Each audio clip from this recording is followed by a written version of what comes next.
अब हर आदमी पुतिन थोड़ी हो जाएगा। 69 ईयर्स, 70 साल का आदमी वॉर चल रहा है, जिम कर रहा बैठ। सोचो, वॉर चल रहा है, पूरी दुनिया हमला करने की कह रही है उसके ऊपर, जिम में बैठा है। क्या डेडिकेशन उस आदमी को अपने आप को लेकर।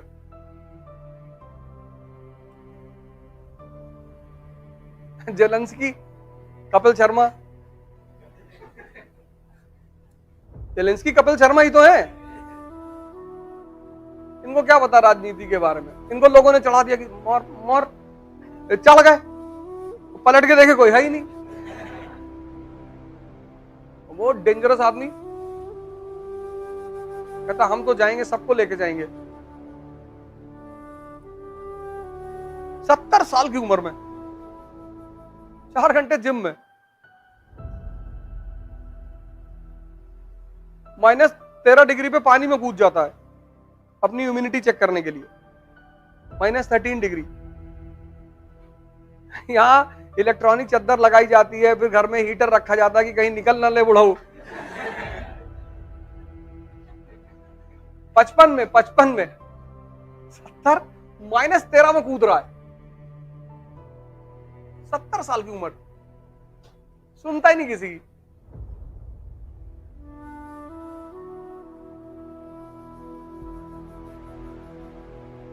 पानी में अगर भंवर बहुत तेज हो जाए ना तो अपनी बॉडी को छोड़ दो, हाथ पैर मारोगे नीचे चले जाओगे, खत्म। जब भी पानी में फंसो, सांस रोक के बस बॉडी को छोड़ दो, बॉडी नीचे जाएगी ही नहीं, नियम है ये। अब आज गंगा में कूद के ना ट्राई करना कि देखे नीचे जा रही कि नहीं। यहां तो कुछ बोलना मुश्किल है ना, पता लगा मास्टर ने कहा था नीचे नहीं जाएगी।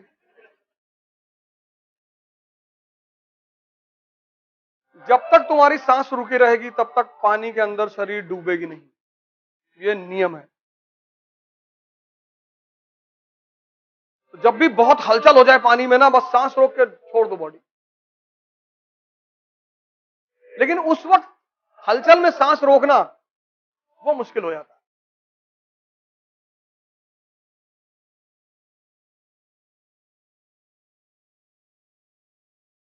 जितने लोग शिकार होते हैं एक्सीडेंट वगैरह में, वो इसीलिए होते हैं। उस पर्टिकुलर मोमेंट पे शांत होना।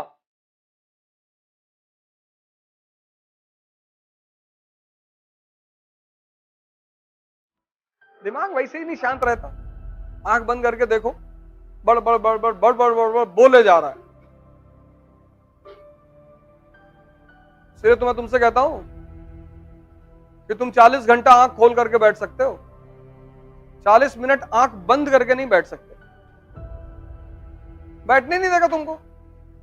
ये पता नहीं कहां कहां की बातें, कुछ ऐसे कैरेक्टर लाके फेंक देगा तुम्हारे सामने जिनसे तुम कभी मिले ही नहीं हो।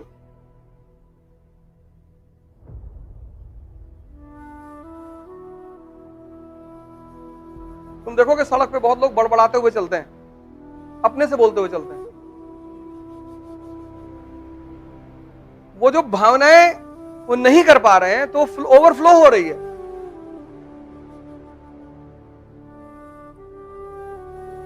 तो कुछ तो संयमित हैं, वो रोक ले जा रहे हैं, बड़बड़ा उनका भी मन रहा है लेकिन रोक ले रहे हैं।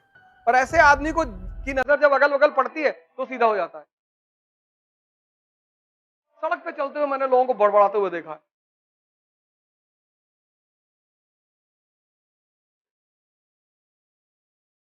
और अगर गलती से उनकी नजर तुम्हारे ऊपर पड़ जाएगी तो एकदम अटेंटिव हो जाएंगे, देख लिया।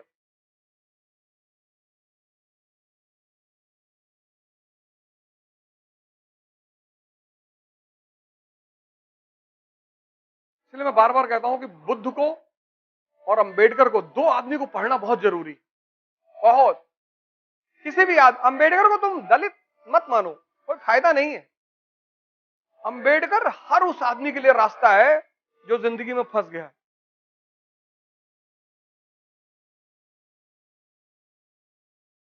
अब दलितों ने क्या किया, उनको भगवान बना दिया।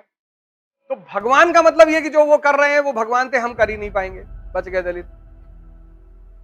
और सवर्ण कहते हैं कि हम लोगों को बहुत परेशान किया इन्होंने। कैसे नहीं किया, हम लोगों को हम लोग को बहुत परेशान किया। तो कैसे किया? अब किया है, अब क्या बताते कैसे किया। लेकिन वो आदमी चूंकि बुद्ध से जुड़ा हुआ है, उस आदमी को यही बात तो समझ में आ गई। इतना महान कैसे बन गया वो आदमी?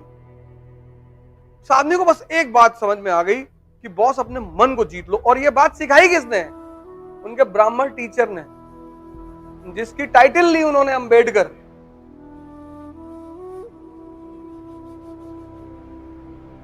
नहीं तो तुम्हें कोई गाली दे और तुम डेली क्लास जाकर बैठ सकते हो? कभी नहीं बैठोगे। लेकिन वो मास्टर जो पीछे बैठा हुआ था ना, वो बताता था कि कोई बात नहीं, कृष्ण को भी गाली पड़ती थी, कृष्ण को भी लड़कियां चढ़ाती थी। अगर तुम्हें कोई, जैसे तुम्हारे पास एक गुरु है और तुम फंसते हो और तुम उसके पास जाते हो और वो तुम्हें कोई एग्जाम्पल दे देता है, तुम्हें थोड़ी चिढ़ाया जा रहा है। कृष्ण, शेष, महेश, गणेश, दिनेश, ये सारे मिलकर अंतर गावे, महिमा गावे, और ताही अहीर की छोहरिया छछिया वर छाछ पे नाच नचावे। मतलब दुनिया को बनाने वाले जो भगवान है, वो उस आदमी की महिमा गाते हैं। और उस आदमी को ये अहिर की लड़कियां कहती है इतना मक्खन देंगे, नाच के दिखाओ, और वो आदमी नाचता है।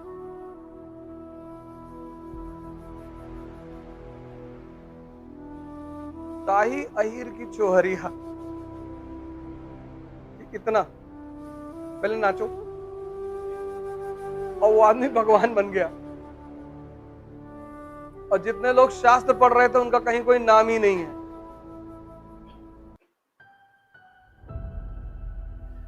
जब तुम जीवन में फंसते हो ना, इसीलिए घर में माँ बाप, भाई बहन, कोई एक आदमी तुम्हारे पास ऐसा होना चाहिए कि जब भी तुम फंसो और तुम जाके उसको बोलो, यार क्लास में आज एक लड़का बदतमीजी कर दिया, कहा बहुत अच्छा, कुछ मत बोलना, तो कल जाके थैंक यू बोल देना। जब गर्दन काटनी है तो गाली देने की जरूरत क्या है? हाँ चले, तुमने दूसरे दिन आके उस लड़के को कह दिया कि थैंक यू यार, अच्छा किया तुमने मेरी बेइज्जती की। अब अगर तुम मन में उसके वेमनेस रखोगे, डेली नहीं पढ़ पाओगे क्लास में। डेली जैसे तुम्हारी नजर उस लड़के पड़ेगी, तैसे तुम्हारा 2 किलो खून जल जाएगा। एक आदमी अपनी लाइफ में पकड़ो, एक, कोई भी एक आदमी, चाहे तुम्हारी माँ है, चाहे पिताजी है, चाहे दोस्त, कोई दोस्त मिल जाए ऐसा जो तुमको चढ़ाता रहे हर जगह पे, फिर डरने की कोई बात, मार डालो।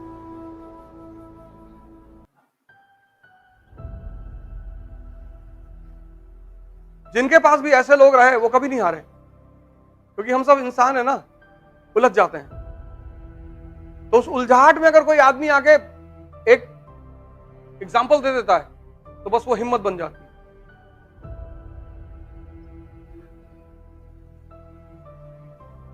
मैं गोवा गया, वहां पैराग्लाइडिंग होती है समंदर में, तो हम चले गए, हम करीब 12-13 लोग थे। तो हम जिस शिप में बैठ के गए स्टीमर पे, उसमें मैं अकेला पड़ गया और बाकी मेरे सारे दोस्त दूसरे स्टीमर में। और हम जिस स्टीमर में थे उसमें करीब 9 लड़कियां थी और मैं सबके पीछे बैठा हुआ था। वो जो पैराग्लाइडर था उसने मुझे लगा कि ये सब करेंगी, पहले तो देखा जाएगा कैसा हो रहा है, डर लगेगा तो कह देंगे भैया तबीयत खराब हो रही, नहीं करेंगे।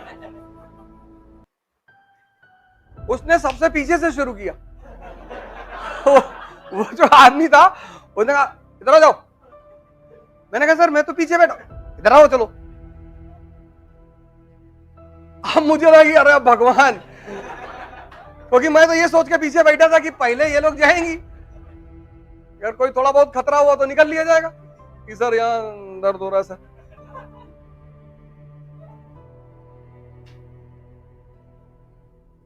अब भैया जब उसने पानी में उठाया ना, अरे भगवान, अब लड़कियों के सामने तुम रो भी नहीं सकते,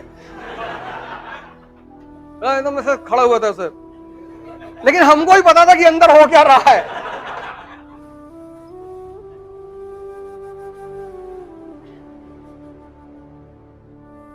फिर मैंने उससे पूछा, उससे बोट वाले से कि अबे रस्सी टूटेगी तो नहीं? कभी कभी टूट जाती है।